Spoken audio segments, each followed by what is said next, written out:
지금 이 순간에도 일본인 9,300만 명이 사용하고 있는 그 앱.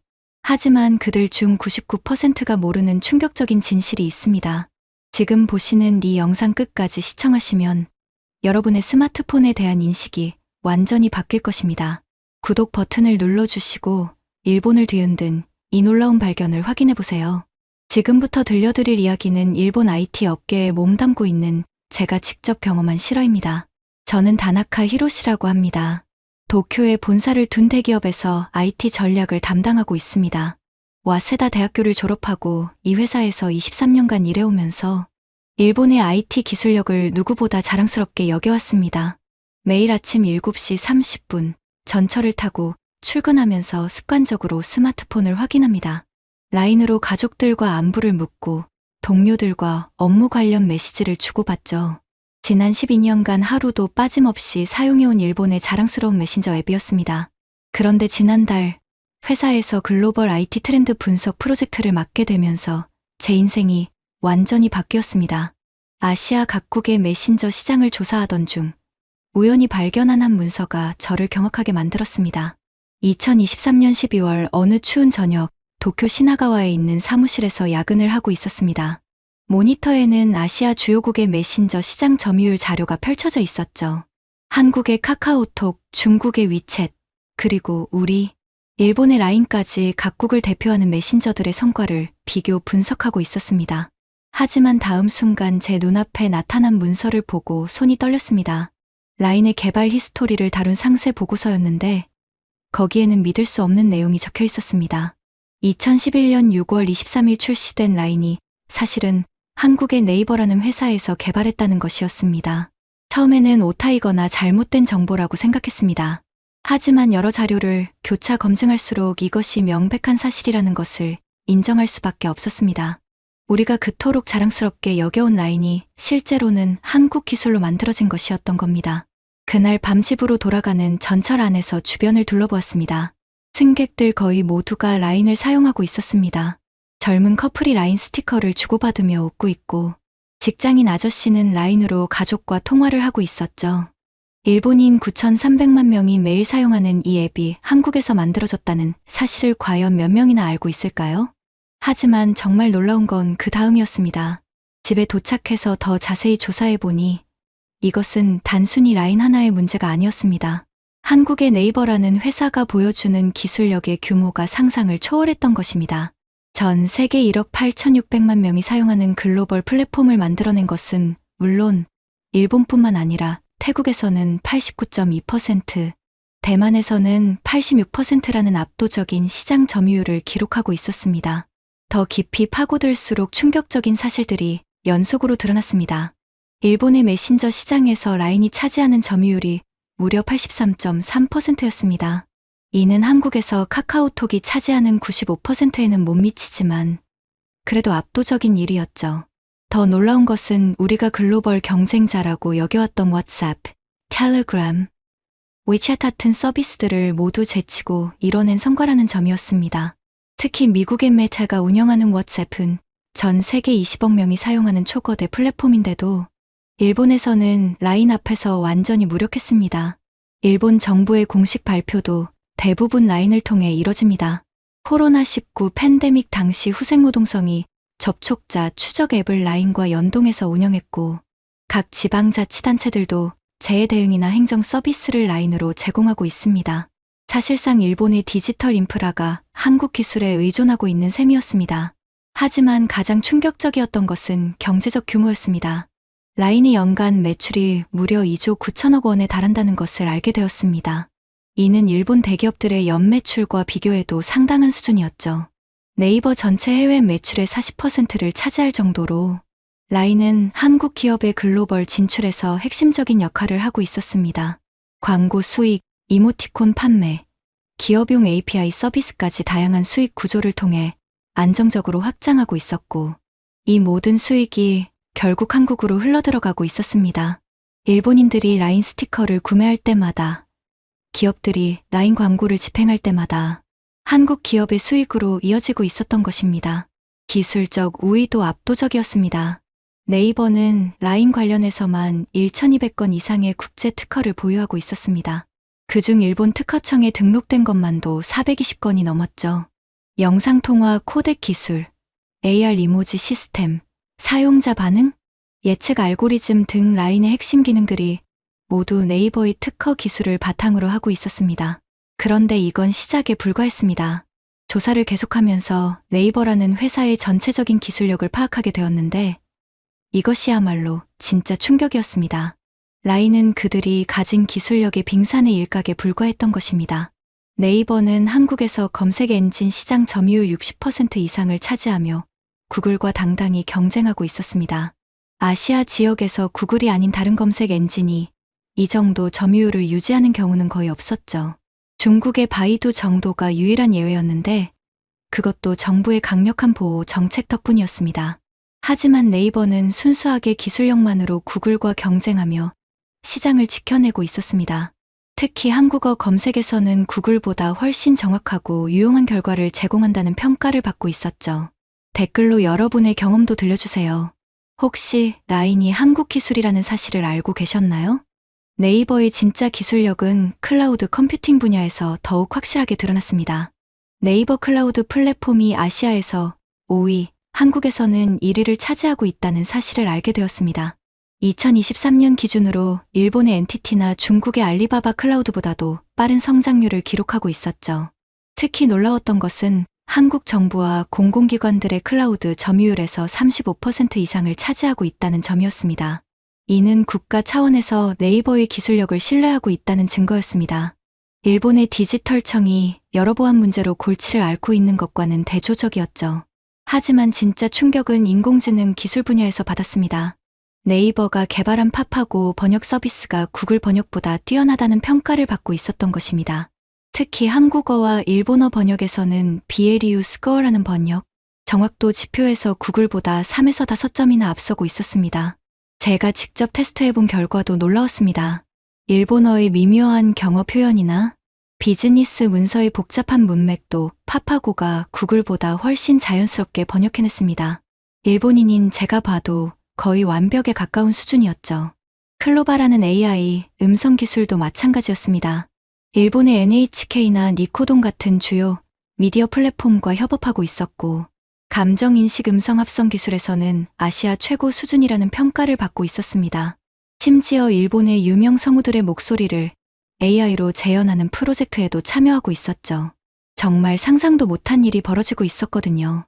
네이버의 글로벌 확장 전략을 살펴보면서 더욱 놀랐습니다. 캐나다의 웹소설 플랫폼 워드패드를 7천억 원에 인수했고, 미국의 패션 리셀 플랫폼 퍼슈막을 무려 2조 원에 인수했습니다.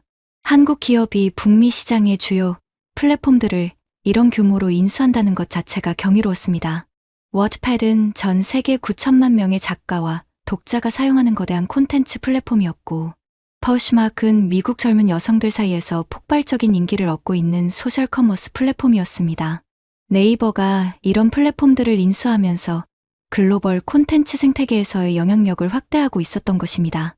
하지만 가장 인상적이었던 것은 네이버의 접근 방식이었습니다. 단순히 기술이나 서비스만 판매하는 것이 아니라 현지 문화와 사용자들의 니즈를 깊이 이해하고 맞춤형 솔루션을 제공하고 있었습니다. 라인이 일본에서 성공할 수 있었던 이유도 바로 이것이었습니다. 2011년 동일본 대지진이라는 극한 상황에서 일본인들이 진정으로 필요로 하는 커뮤니케이션 도구를 만들어냈고, 그 이후에도 지속적으로 일본 사용자들의 피드백을 반영해서 서비스를 발전시켜왔습니다. 일본인들이 좋아하는 캐릭터 문화를 적극 활용한 스티커 시스템, 재해 대응을 위한 안전 확인 기능, 일본 특유의 그룹 문화에 맞는 단체 채팅 기능 등이 모두 그런 노력의 결과였습니다. 그런데 더 놀라운 사실이 기다리고 있었어요. 네이버의 진짜 야망은 라인을 통한 글로벌 확장에 있었습니다. 현재 라인은 108개국에서 서비스되고 있었고, 이는 단순한 숫자가 아니라 전 세계 절반 이상의 국가를 네이버가 연결하고 있다는 의미였습니다. 물론 실질적인 주력 시장은 일본, 태국, 대만, 인도네시아 등 4개국에 집중되어 있었지만, 최근에는 미국과 멕시코에서 기업용 고객센터 솔루션으로 확장하고 있었습니다. 특히 미국 시장 진출은 상당한 의미가 있었습니다. 구글, 애플, 메타가 지배하는 미국 시장에서 한국 기업이 비즈니스 솔루션 분야로 진입하고 있었던 것입니다. 더욱 놀라운 것은 네이버의 기술 협력 방식이었습니다. 일본의 소프트뱅크와 50대 50 지분으로 합작회사를 설립하면서도 핵심 기술과 플랫폼 운영권은 계속 유지하고 있었습니다. 이는 단순한 기술 이전이 아니라 진정한 파트너십을 추구하는 접근 방식이었죠. 실제로 합작 이후에도 라인의 주요 개발과 기술 혁신은 한국의 네이버에서 주도하고 있었고, 일본 팀은 현지화와 사용자 지원에 집중하는 구조로 운영되고 있었습니다. 이런 방식은 현지 시장을 깊이 이해하면서도 기술적 우위를 유지할 수 있는 최적의 전략이었습니다. 제가 회사 동료들과 이런 이야기를 나누면서 깨달은 것이 있었습니다. 우리 일본인들은 라인을 사용하면서도 그것이 한국 기술이라는 사실에 대해 별다른 거부감을 느끼지 않는다는 것이었습니다. 오히려 좋은 기술이라면 어느 나라에서 만들었든 상관없다는 인식이 강했죠. 이것이야말로 진정한 기술의 힘이라고 생각했습니다. 국경을 넘어서 사람들의 삶을 개선하고 더 나은 경험을 제공하는 것이 기술의 본질이라는 것을 네이버가 증명해 보인 것입니다. 정말 감동적인 순간이었어요. 네이버의 유럽 진출 전략도 인상적이었습니다.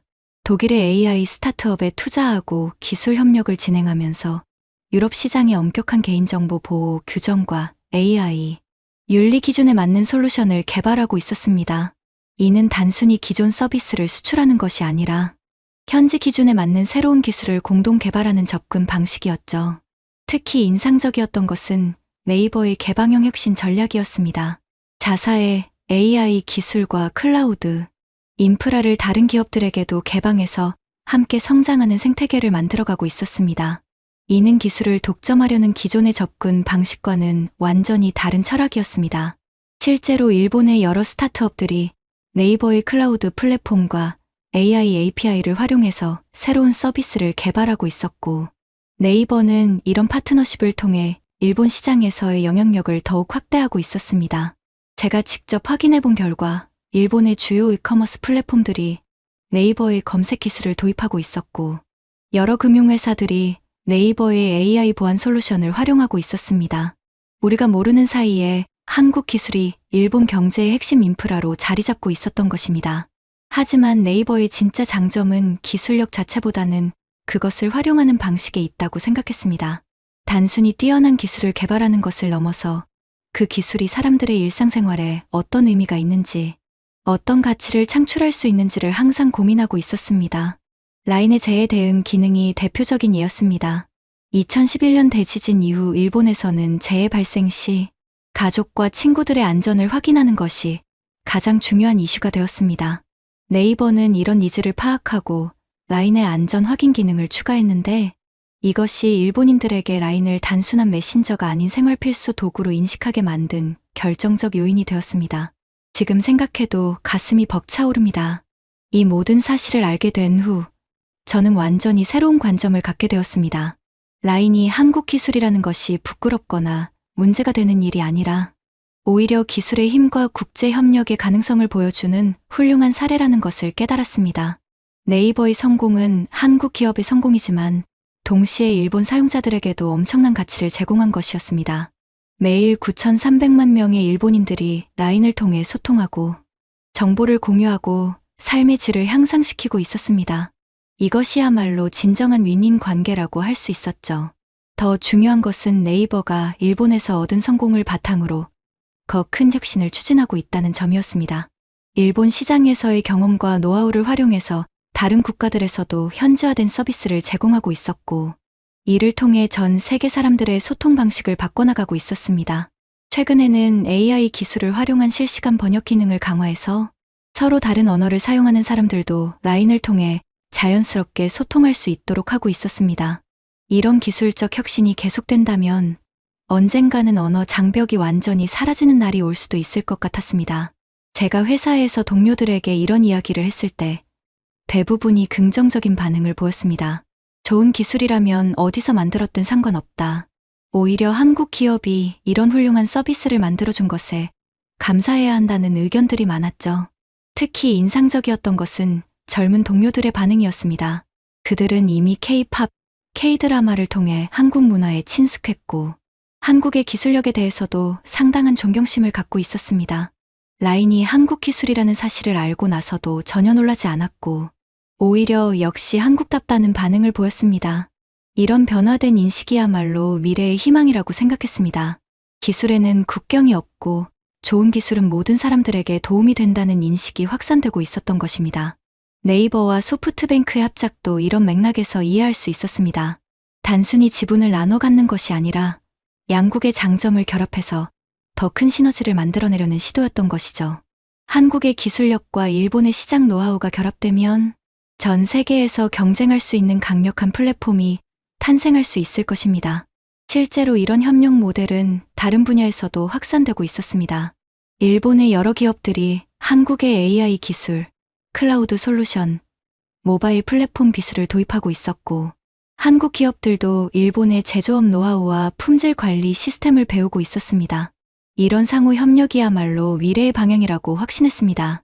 어느 한 나라가 모든 기술을 독점하는 시대는 끝났고, 각국의 장점을 결합해서 더 나은 솔루션을 만들어내는 시대가 시작된 것입니다. 네이버의 성공 스토리를 통해 저는 중요한 교훈을 얻었습니다. 진정한 기술의 가치는 그것이 어디서 만들어졌느냐가 아니라 얼마나 많은 사람들에게 도움이 되느냐에 있다는 것입니다. 라인은 한국에서 안녕하세요. 저는 마르쿠스 슈미트입니다. 독일 킬 세계경제연구소에서 15년간 중국 경제 침투 전략을 분석해온 선임연구원입니다. 2022년 10월 베를린에서 열린 긴급 강요회의에서 충격적인 보고서가 공개됐습니다. 중국이 유럽 핵심 인프라의 35%를 장악했다는 내용이었습니다. 구독과 좋아요 부탁드리며 제가 15년간 분석한 중국의 무서운 경제 침투 전략과 이에 맞선 한국의 놀라운 대응법을 공개합니다. 유럽이 실패한 바로 그 지점에서 한국은 완전히 다른 길을 택했거든요. 2019년 12월 프랑크푸르트에서 열린 EU 경제안보 회의에 참석했을 때 일입니다. 회의실 분위기가 얼어붙었습니다. 그리스 피레우스 항만이 중국 코스코에 완전히 넘어갔다는 보고가 나왔기 때문입니다. 저는 그 순간까지도 설마 했습니다. 67% 지분 인수라는 건 사실상 항만 운영권을 통째로 중국에 넘긴다는 뜻이었으니까요. 더 충격적인 건 그 다음이었습니다.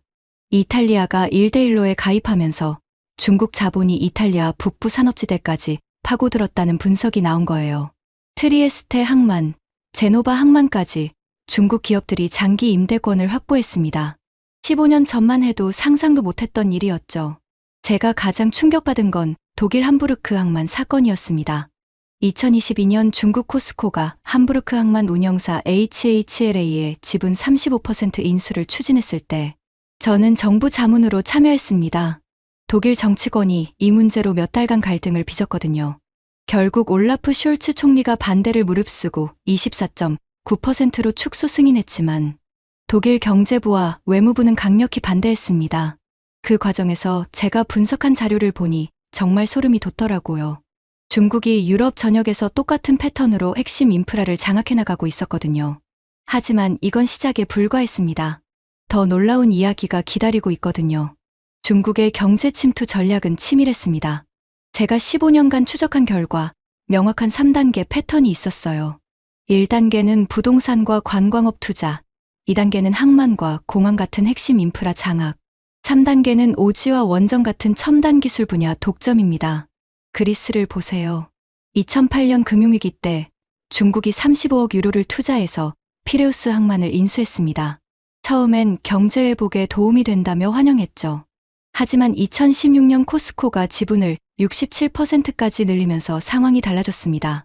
이제 그리스는 EU 대중국 제재의 거부권을 행사하며 중국 편을 들고 있어요. 이탈리아는 더 심각합니다. 2019년 1대1로에 가입한 후 중국 투자가 급증했는데 코로나19 때 중국이 마스크와 의료진을 지원하면서 정치적 영향력까지 확대했습니다.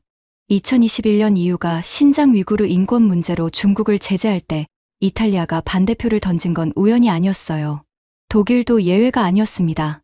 폭스바겐은 신장에 공장을 두고 있어서 중국 눈치를 봐야 하고 BASF는 광둥성에 100억 유로를 투자해서 이미 후퇴가 불가능한 상황입니다. 독일 기업 CEO들이 중국 정부 고위급과 만날 때마다 대만 문제나 홍콩 민주화에 대해 침묵하는 이유죠. 영국의 힌클리 포인트 원전 사업도 충격적이었습니다. 2016년 중국 광핵 집단이 60억 파운드를 투자해서 영국 원전 건설에 참여하게 됐는데, 이는 영국 에너지 안보의 핵심을 중국에 맡긴다는 뜻이었습니다. 브렉시트로 경제가 어려워진 영국이 중국 돈에 의존할 수밖에 없었던 거죠. 프랑스는 그나마 경계심이 강했지만 완전히 막지는 못했습니다. 2019년 중국 국영기업이 파리공항 면세점 운영권을 따내면서 유럽 관문까지 중국 손에 들어갔어요. 샤를 드골 공항을 이용하는 연간 7천만 승객의 쇼핑 데이터가 중국으로 넘어간다는 뜻입니다. 네덜란드 로테르담 항만도 마찬가지입니다. 중국 코스코가 2016년 유럽 게이트웨이 터미널 지분 35%를 인수하면서 유럽 최대 항만의 운영에 개입하게 됐습니다. 이제 중국발 화물선이 우선적으로 처리되고 물류 데이터도 중국과 공유되고 있어요. 가장 충격적인 건 스위스였습니다. 2017년 중국이 스위스 글로벌 물류기업 쿠넨나겔의 대주주가 되면서 유럽 물류 네트워크의 핵심을 장악했습니다. 이제 유럽 내 화물 이동 경로와 시간까지 중국이 통제할 수 있게 된 거죠. 저희가 2021년 분석한 자료를 보면 중국이 유럽 14개국 35개 핵심 인프라에 투자했습니다. 총액만 1180억 유로에 달해요. 항만 13곳, 공항 8곳, 전력망 6곳, 통신망 8곳이 중국 자본 아래 들어갔습니다. 그런데 더 놀라운 일이 기다리고 있었어요. 똑같은 위험에 노출된 한국이 어떻게 대응했는지 분석하면서 제 인생관이 바뀌었거든요. 2023년 3월 서울대학교에서 열린 경제안보 세미나에 초청받아 한국을 처음 방문했습니다. 제가 유럽 사례를 발표하는 도중 한국 교수들의 표정이 어두워지는 걸 봤어요. 똑같은 패턴이 한국에서도 진행되고 있다는 걸 깨달았기 때문입니다. 한국 부동산 시장부터 살펴보겠습니다. 2015년부터 2019년까지 중국 자본이 한국 부동산에 투자한 금액이 연평균 2조 원을 넘었습니다. 서울 강남과 제주도에 중국인 소유 건물이 급증했어요. 제주도는 특히 심각해서 중국인이 소유한 토지가 전체의 3.2%까지 늘어났습니다. 더 놀라운 건 중국 기업들이 한국 항만에도 관심을 보이기 시작했다는 점입니다. 2018년 중국 코스코가 부산항 신항터미널 운영권 입찰에 참여하려 했고, 2019년에는 인천항 내항 개발 사업에 중국 자본이 손을 뻗쳤어요. 다행히 한국 정부가 제동을 걸었지만 유럽에서 본 패턴과 똑같았습니다. IT 분야는 더욱 민감했습니다. 중국 화웨이가 2010년대 중반까지 한국 오지 인프라 구축에 적극적으로 참여하려 했거든요. 2017년 KT가 화웨이와 오지 테스트를 진행했을 때 제가 독일에서 이 소식을 듣고 깜짝 놀랐어요. 독일에서 화웨이 장비 사용을 금지하는 논의가 한창일 때였거든요. 한국 게임 산업도 타겟이 됐습니다. 중국 텐센트가 한국 게임 회사들을 차례로 인수하기 시작했어요. 2019년 펄어비스에 260억 원을 투자했고 2021년엔 위메이드에 1200억 원을 투자했습니다. 겉으로는 단순 투자처럼 보이지만 한국 게임 기술과 사용자 데이터가 중국으로 넘어간다는 우려가 컸어요. 바이오 분야도 예외가 아니었습니다. 코로나19 시기에 중국이 한국 바이오 기업에 대규모 투자를 제안했는데 K방역으로 유명해진 한국의 진단 기술과 백신 개발 능력을 노린 거였죠. 실제로 2020년 중국 자본이 한국 바이오 기업 10여 곳에 투자를 시도했다는 정보를 얻었습니다. 저는 이 모든 자료를 정리하면서 소름이 돋았어요. 중국이 한국에서도 똑같은 3단계 전략을 구사하고 있었거든요. 1단계로 부동산과 엔터테인먼트에 투자해서 한국인들의 경계심을 낮추고 2단계로 항만과 통신 인프라에 접근하며 3단계로 첨단 기술과 바이오 산업을 타겟으로 삼는 패턴이었습니다. 그런데 한국의 대응을 지켜보니 유럽과는 완전히 달랐어요. 2018년 문재인 정부가 경제안보 위험 요소 사전 점검 체계를 만들면서 체계적인 대응에 나선 거예요. 2019년엔 외국인 투자 촉진법을 개정해서 국가 핵심 기술 분야 투자 심사를 강화했습니다. 특히 인상 깊었던 건 2020년 한국 정부가 화웨이 오지 장비 도입을 사실상 차단한 결정이었습니다. 공식적으론 보안 우려라고 했지만 실제로는 중국의 정보 수집과 인프라 장악을 막으려는 의도였죠. 독일이 2023년에야 화웨이 장비 퇴출 계획을 발표한 걸 생각하면 한국이 3년이나 빨랐어요. 2021년 새 정부 출범 후엔 더욱 적극적으로 바뀌었습니다. 경제안보 특별위원회를 신설하고 국가 핵심 기술 목록을 12개에서 35개로 대폭 확대했어요. 반도체, 배터리, 바이오, 우주항공 등 미래 먹거리 기술에 대한 중국 투자를 원천 차단하기 시작한 거죠. 하지만 진짜 놀라운 건 그 다음이었습니다. 한국만의 독특한 공격적 방어 전략을 발견한 거예요. 2023년 6월 한국 국가안보실을 방문했을 때 제 인생에서 가장 인상 깊은 브리핑을 들었습니다. 한국이 중국의 경제 침투를 막는 동시에 자국 기술로 전 세계 시장을 공략하는 공격적 방어 전략을 구사한다는 내용이었어요. 먼저 방어 체계부터 놀라웠습니다. EU가 2021년 외국인 직접 투자 심사 제도를 도입하는데 5년이 걸렸는데 한국은 2018년부터 2022년까지 단 4년 만에 완전한 경제안보 법제를 구축했어요.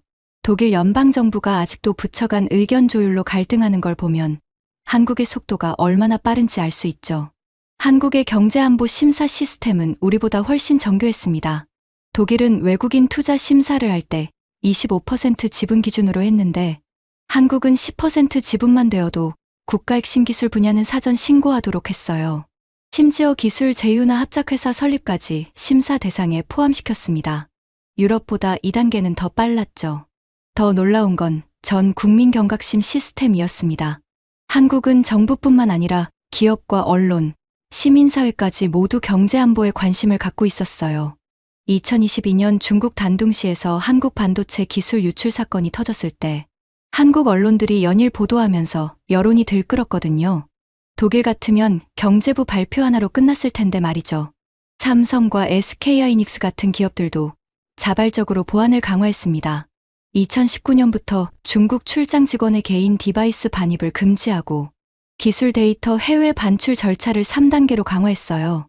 심지어 중국계 직원 채용도 까다롭게 바꿨습니다. 이런 수준의 민간 자율 규제는 유럽에서 찾아보기 힘들어요.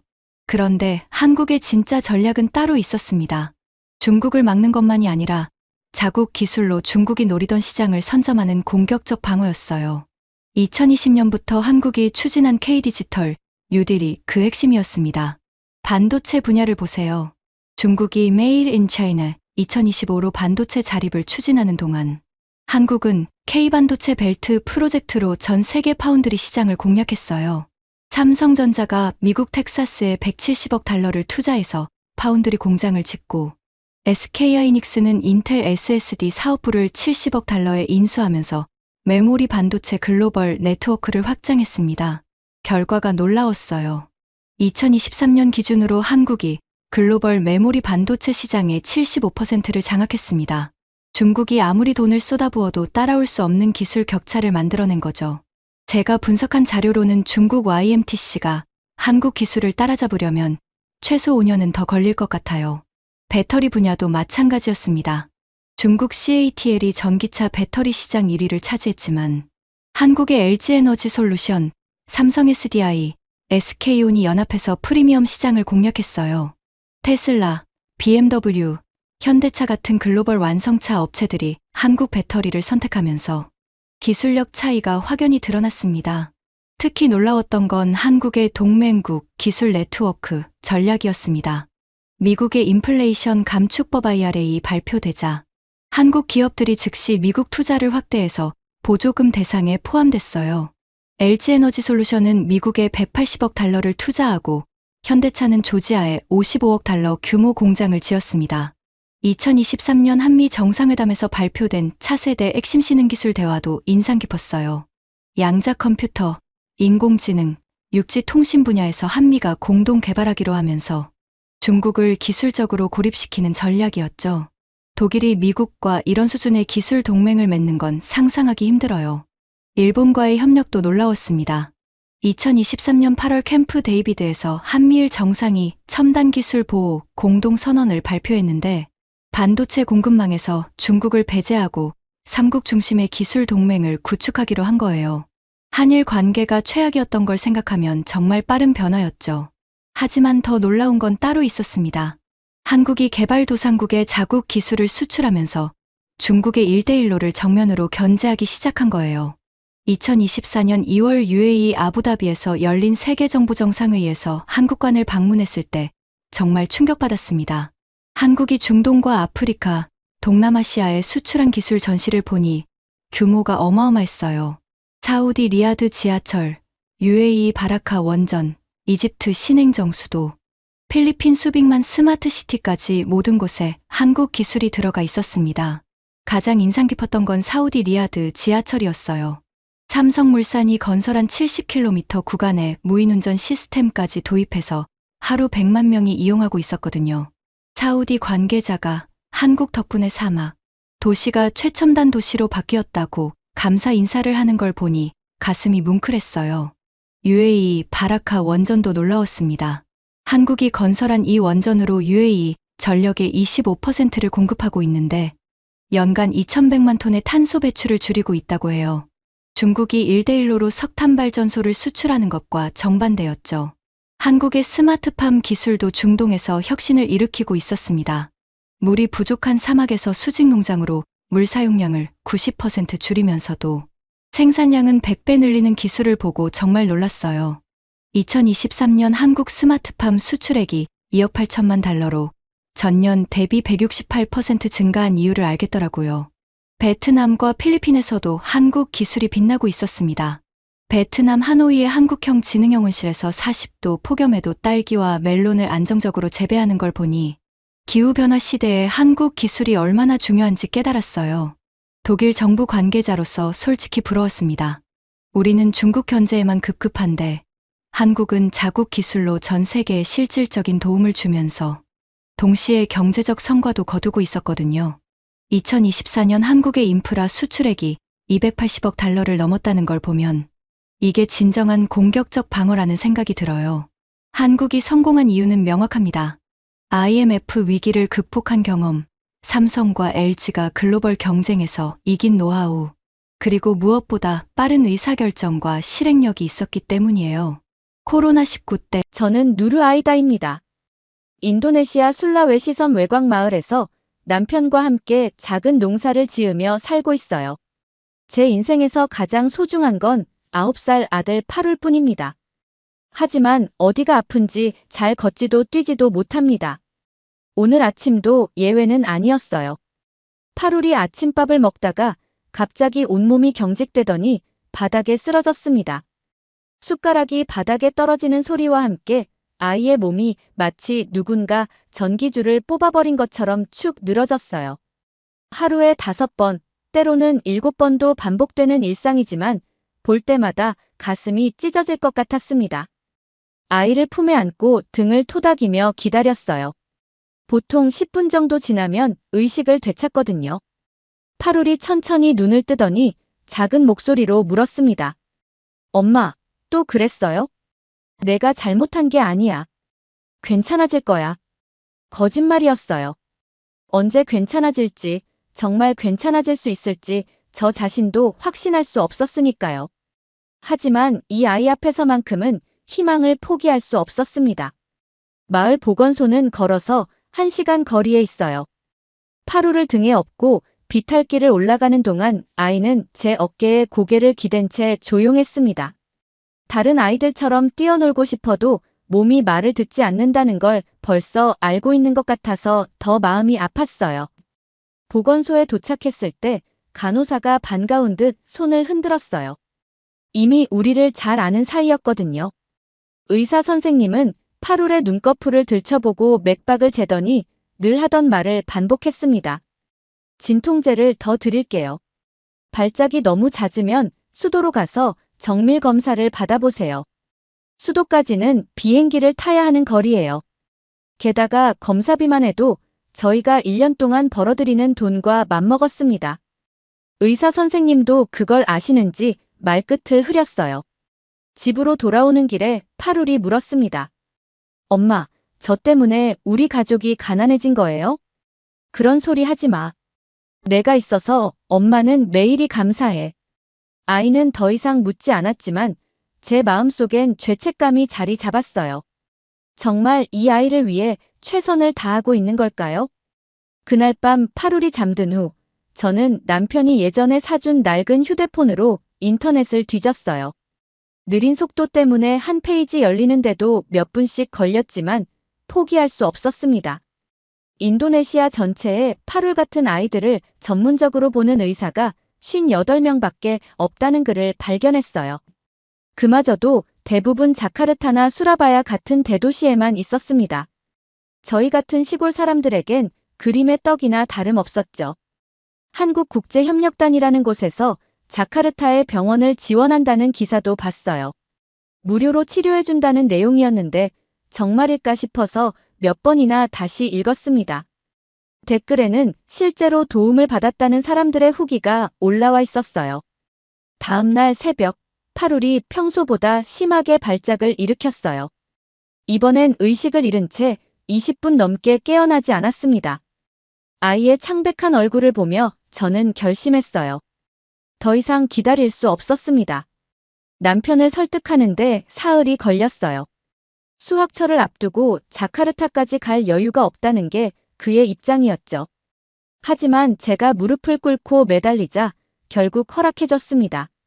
파룰, 우리 큰 병원에 가볼까? 정말이에요? 거기 가면 나을 수 있어요? 저도 확신할 수 없었지만 고개를 끄덕였어요. 이 아이에겐 희망이 필요했으니까요. 자카르타행 버스표를 사러 가는 길에 이웃 할머니가 말렸어요. 돈만 날리고 실망만 하고 올 거라면서요. 하지만 저는 이미 마음을 정했습니다. 이 아이는 벌을 받은 게 아니라 기회를 기다리는 거예요. 하지만 결과는 참담했습니다. 자카르타 병원 의사는 고개를 저었고 가능하더라도 치료 비용이 저희가 감당할 수 있는 수준이 아니었습니다. 자카르타에서 돌아온 그날 밤, 저는 포기할 수 없었습니다. 이웃집 지인의 집에 부탁을 해 컴퓨터를 조금 쓰게 해달라고 했습니다. 그러고 남편이 잠든 후 밤마다 매일 2시간씩 자료를 찾아봤습니다. 그러다 찾아본 희망은 한국의 코이카였습니다. 그래서 간절한 마음으로 코이카의 도움을 청하기로 했습니다. 한국국제협력단 웹사이트에서 찾은 이메일 주소를 몇 번이나 확인했습니다. 손가락이 떨려서 글자를 제대로 칠 수가 없었어요. 파룰의 상태를 영어로 설명하는 것도 쉽지 않았습니다. 온라인 번역기를 돌려가며 한 문장 한 문장 정성스럽게 썼어요. 아이가 언제부터 아팠는지, 하루에 몇 번씩 쓰러지는지, 지금까지 어떤 치료를 받았는지 모든 걸 적었습니다. 가장 어려운 건 의료 기록을 구하는 일이었어요. 마을 보건소에서는 제대로 된 진료 기록이 없었고 시내 병원까지 가서 받아온 서류들도 부실하기 짝이 없었습니다. 그래도 포기할 수 없어서 파룰이 쓰러지는 모습을 휴대폰으로 촬영해서 함께 보냈어요. 메일을 보내고 나서 일주일이 지났어도 답장이 없었어요. 아마 수많은 요청 중 하나일 테니 당연한 일이라고 스스로를 달랬지만 하루에 10번도 넘게 이메일을 확인했습니다. 열흘째 되던 날 아침, 파룰이 또 심하게 쓰러졌어요. 이번엔 의식을 잃은 시간이 평소보다 길었습니다. 아이를 품에 안고 기다리면서 생각했어요. 혹시 너무 늦은 건 아닐까요? 그날 오후 기적 같은 일이 일어났어요. 이메일 알림 소리가 들려서 확인해보니 한국에서 답장이 와 있었습니다. 제목만 봐도 가슴이 뛰었어요. 승인되었다는 내용이었습니다. 떨리는 손으로 메일을 열어봤어요. 파룰의 치료가 가능하다는 소식과 함께 준비해야 할 서류 목록이 첨부되어 있었습니다. 여권 신청부터 비자 발급까지 복잡한 절차들이었지만 하나하나 차근차근 안내되어 있었어요. 남편에게 소식을 알렸을 때 그의 첫 반응은 걱정이었어요. 정말 괜찮을까? 낯선 나라에서 혼자 어떻게 해? 걱정 마. 파루리를 위해서라면 뭐든지 할 수 있어. 다음 주부터는 서류 준비에 매달렸어요. 가장 가까운 시청까지 버스로 3시간을 가서 파룰의 출생 증명서와 호적 등본을 발급받았고 도청이 있는 도시까지 가서 여권 신청도 했습니다. 비자 신청을 위해 자카르타 한국 영사관까지 가야 했어요. 파루를 데리고 가는 긴 여행이었지만 꿈에 한 걸음 더 가까워진다는 생각에 힘이 났습니다. 영사관 직원분이 친절하게 도와주셨어요. 파룰의 상태를 설명하니 최대한 빨리 처리해주겠다고 약속해주셨습니다. 의료비자라는 게 있다는 것도 그때 처음 알았어요. 마을로 돌아와서 기다리는 동안 이웃들의 반응은 엇갈렸어요. 어떤 분들은 응원해주셨지만 걱정스러워하는 분들도 많았습니다. 누르야, 정말 안전할까? 너무 멀잖아. 그래도 여기서 손 놓고 있을 수는 없어요. 비자가 나올 때까지 한 달이 걸렸어요. 그 사이 파룰의 상태는 별로 나아지지 않았습니다. 오히려 발작 횟수가 늘어난 것 같아서 더욱 조급했어요. 드디어 비자 승인 소식이 왔을 때는 정말 꿈만 같았어요. 항공편 예약까지 도와주겠다는 연락도 함께 왔습니다. 모든 게 무료라는 사실이 아직도 믿기지 않았어요. 출발 일주일 전부터는 파룰의 짐을 정리했어요. 가져갈 수 있는 옷까지는 많지 않았지만 아이가 좋아하는 작은 인형과 고향 사진은 꼭 챙겼습니다. 파룰이 걱정스러운 표정으로 물었어요. 엄마, 한국에서는 인도네시아 음식을 먹을 수 있을까요? 괜찮아. 새로운 음식도 맛있을 거야. 그리고 빨리 나아서 집으로 돌아올 거야. 마을 사람들이 우리를 위한 작은 송별회를 열어줬어요. 촌장님이 앞에 나서서 말씀하셨습니다. 파루리와 누르의 용기가 우리 마을의 자랑입니다. 좋은 소식을 가지고 돌아오길 기다리고 있겠어요. 출발 전날 밤, 파룰이 제 옆에 누워서 말했어요. 엄마, 무서워요. 한국에 가면 정말 나을 수 있을까요? 엄마도 무서워. 하지만 우리가 함께니까 괜찮을 거야. 내가 건강해지는 걸 보는 게 엄마의 꿈이야. 그날 밤 저는 거의 잠을 이루지 못했어요. 내일이면 정말 한국으로 떠나는 거였습니다. 설렘과 두려움이 뒤섞인 복잡한 마음이었어요. 새벽에 일어나 파루를 깨웠어요. 아이도 잠을 설쳤는지 눈이 퀭했습니다. 하지만 제법 씩씩한 표정으로 일어났어요. 엄마, 이제 정말 가는 거죠? 그래, 이제 정말 가는 거야. 공항으로 가는 차 안에서 파룰이 창밖을 보며 작은 손을 흔들었어요. 고향을 뒤로하고 희망을 향해 떠나는 순간이었습니다. 자카르타 국제공항에서 한국행 비행기를 기다리는 동안 파룰이 제 손을 꼭 잡고 물었어요. 엄마, 한국 사람들은 우리말 알아들을까요? 괜찮아. 마음은 말이 없어도 통한단다. 거짓말은 아니었지만 솔직히 저도 두려웠어요. 9살 아이와 단둘이 낯선 나라로 떠나는 길이었으니까요. 인천공항에 도착했을 때 첫 인상은 충격 그 자체였습니다. 자카르타 공항보다 몇 배는 크고 깨끗했어요. 모든 안내판이 여러 언어로 쓰여 있었고 휠체어를 탄 파룰과 저를 위해 공항 직원이 직접 나와서 안내해줬습니다. 분당 서울대병원 국제협력실에서 나온 통역사 미스 헬레나가 우리를 맞아줬어요. 인도네시아계 한국인이라고 자신을 소개하며 따뜻하게 웃어주었습니다. 어머님, 파룰이 정말 용감하네요. 이렇게 먼 길을 왔으니 분명 좋아질 거예요. 병원으로 가는 차 안에서 헬레나 씨가 설명해줬어요. 한국에는 파룰 같은 아이들을 전문적으로 보는 의사가 360명 넘게 있고 전국 어디서든 정확한 검사를 받을 수 있다고 했습니다.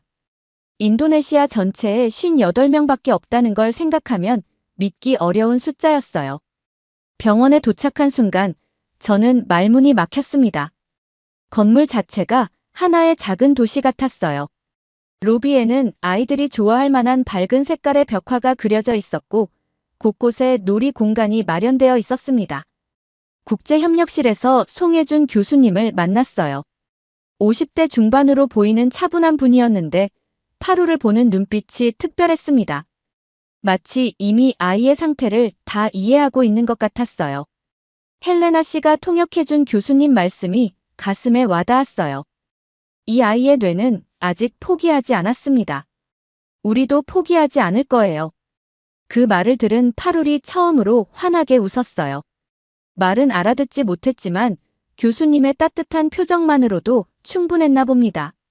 검사실로 이동하는 동안 눈을 믿을 수 없었어요. 우리 마을 보건소에서는 체온계와 청진기가 전부였는데 여기는 이름도 모르는 첨단 장비들이 복도 곳곳에 있었습니다. 간호사들이 컴퓨터 화면을 보며 환자 정보를 확인하는 모습도 신기했어요. 뇌파 검사를 받을 때였어요.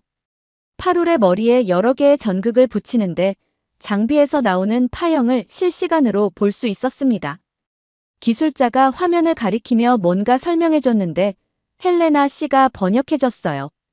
파루리의 뇌 활동이 화면에 그대로 나타나고 있어요.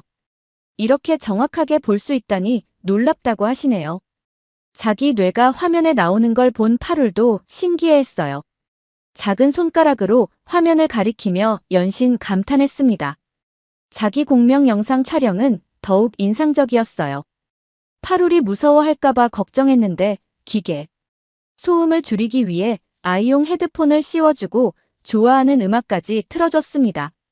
촬영하는 동안 간호사가 계속 파룰의 손을 잡고 있어줬어요. 검사 결과를 기다리는 시간이 가장 길게 느껴졌습니다. 파룰은 병원 로비의 작은 놀이터에서 다른 아이들과 함께 놀고 있었어요. 언어는 통하지 않았지만 아이들끼리는 금세 친해지더라고요. 오후에 송 교수님이 결과를 설명해줬어요.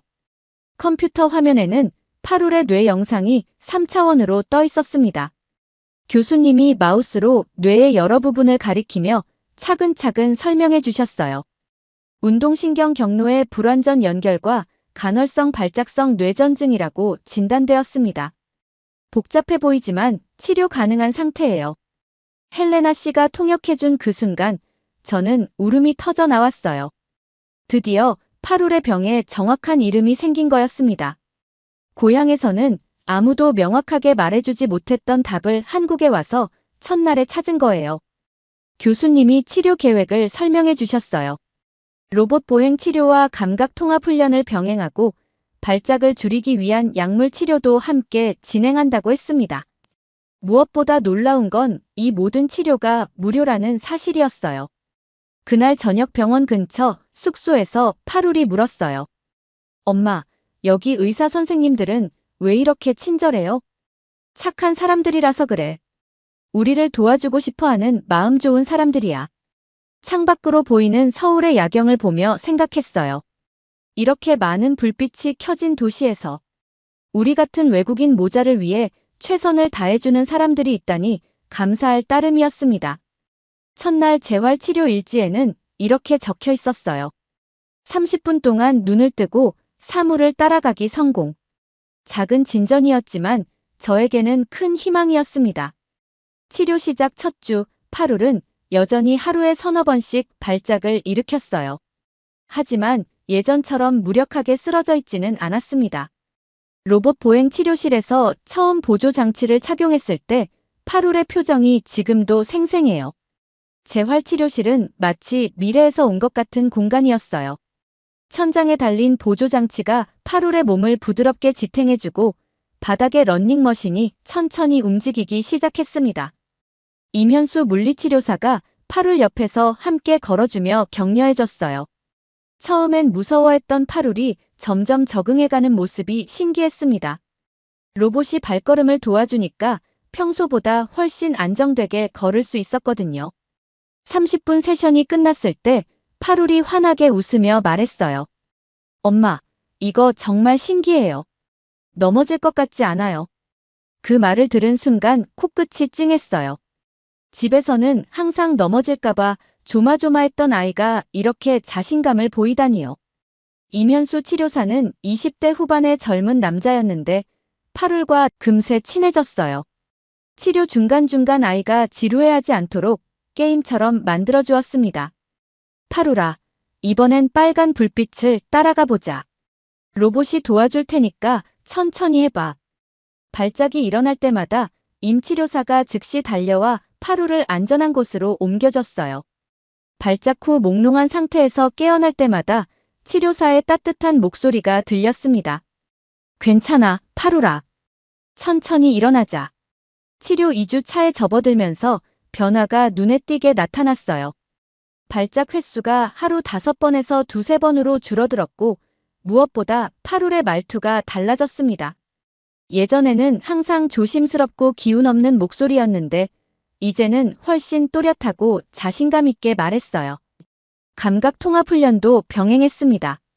다양한 질감의 공과 도구들을 만지고 음악에 맞춰 몸을 움직이는 훈련이었어요.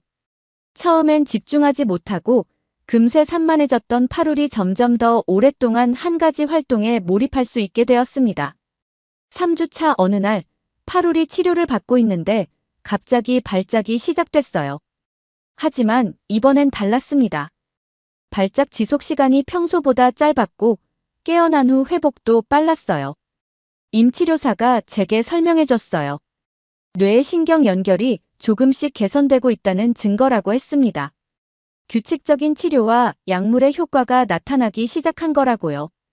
그날 저녁 숙소에서 파룰이 제게 말했어요. 엄마, 저 예전보다 머리가 맑아진 것 같아요. 그리고 다리도 힘이 생겼어요. 정말이야? 어떻게 알겠니? 생각하는 게 예전보다 쉬워졌어요. 그리고 걸을 때 덜 무서워요. 아이의 변화를 가장 극명하게 느낀 건 넷째 주였어요. 파룰이 치료실에서 로봇 보조장치 없이도 혼자서 몇 걸음 걸어보려고 시도했거든요.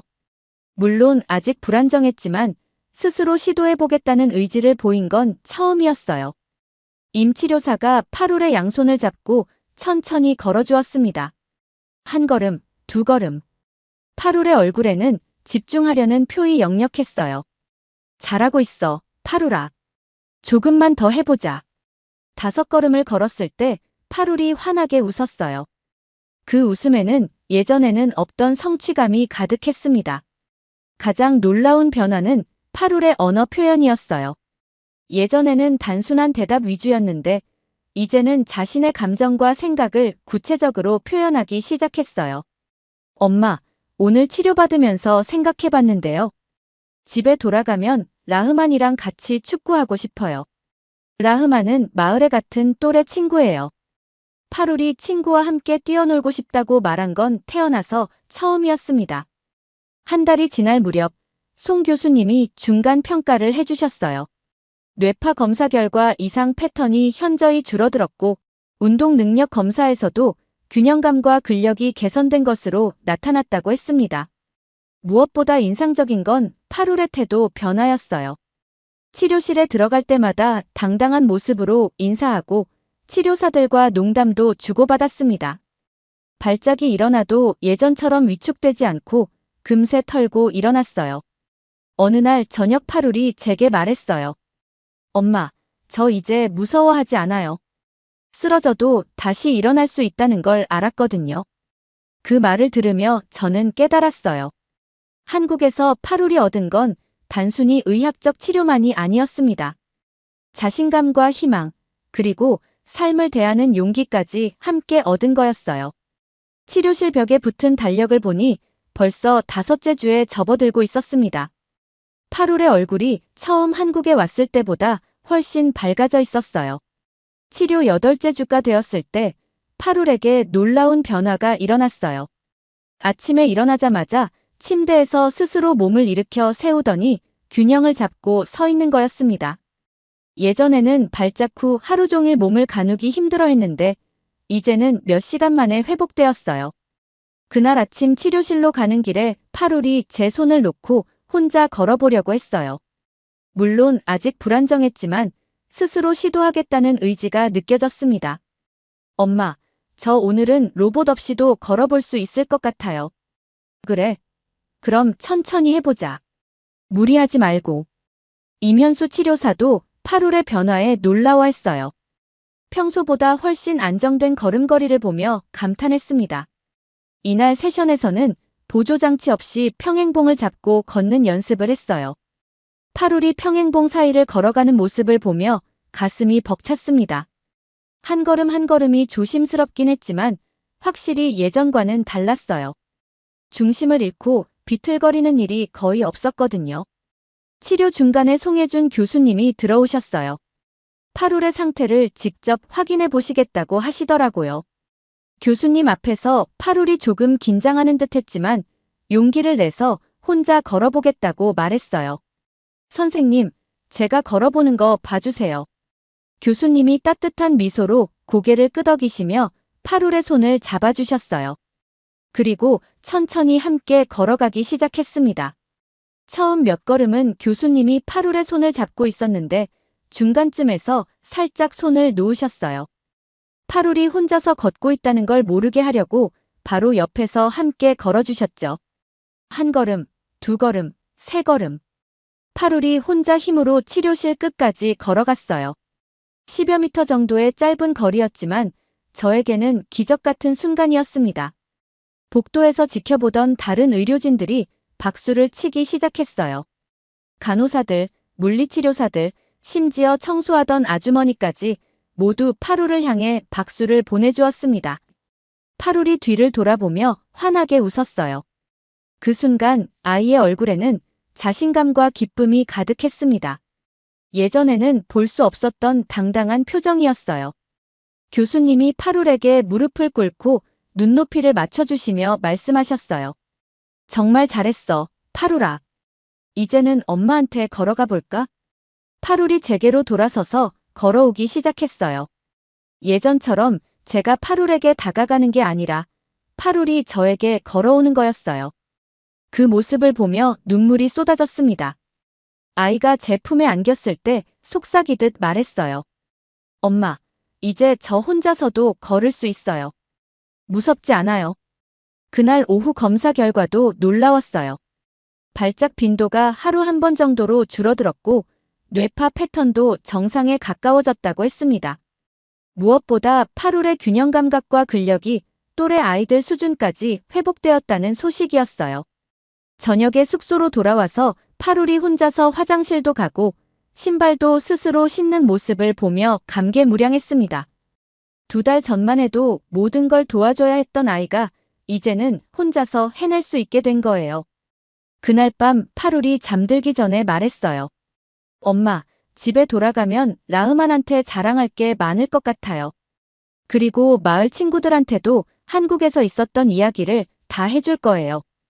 파룰의 목소리에는 예전에 없던 활력이 넘쳤어요. 미래에 대한 기대와 희망이 가득한 목소리였습니다. 다음 날 아침에도 파룰은 스스로 일어나서 세수하고 옷을 갈아입었어요.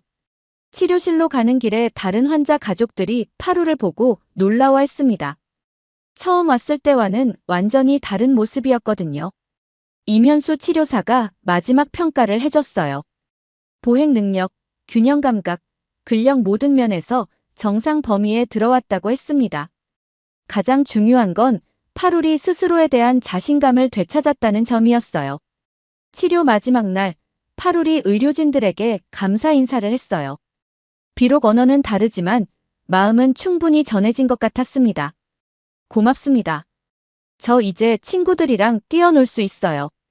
그 말을 통역으로 들은 의료진들이 모두 웃으며 파룰을 격려해줬어요. 특히 임치료사는 눈가가 촉촉해진 것 같았습니다. 병원을 떠나는 날 아침, 파룰이 제 손을 잡고 말했어요. 엄마, 저희 정말 한국에 와서 잘했죠? 그럼 정말 잘했어. 우리 파룰이 가장 잘했고. 공항으로 가는 차 안에서 창밖을 보며 생각했어요.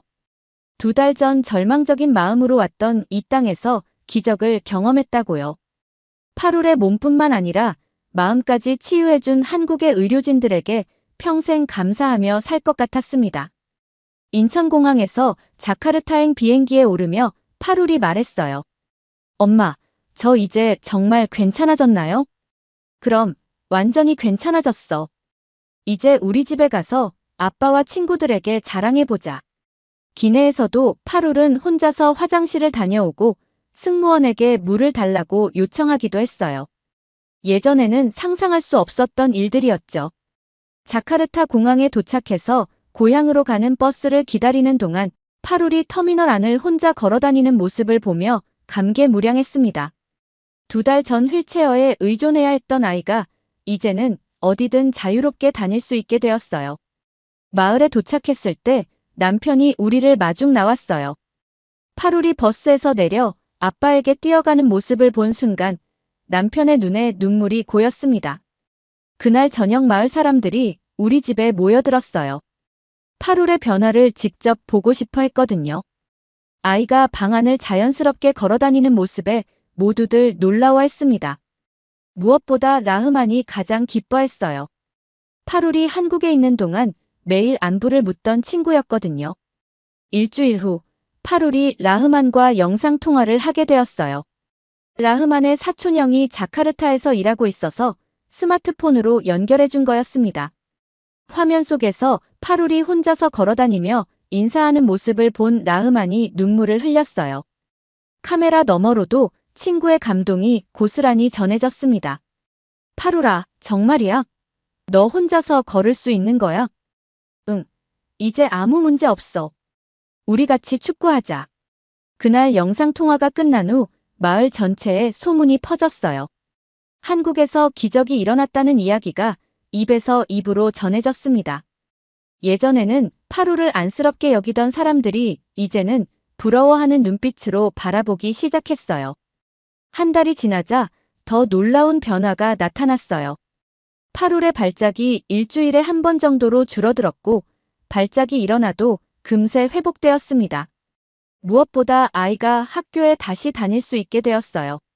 학교 선생님도 파룰의 변화에 깜짝 놀라셨어요. 예전에는 수업 중에 발작을 일으켜 조퇴하는 일이 잦았는데 이제는 하루 종일 집중해서 공부할 수 있게 되었거든요. 파룰이 학교에서 친구들에게 한국 이야기를 해주는 바람에 아이들 사이에서도 한국에 대한 관심이 높아졌어요. 한국 의사들이 어떻게 파룰을 치료해줬는지, 병원이 얼마나 크고 깨끗했는지 생생하게 들려주었습니다. 어느 날 파룰이 학교에서 돌아와 제게 말했어요. 엄마, 선생님이 저한테 한국어를 가르쳐달라고 하셨어요.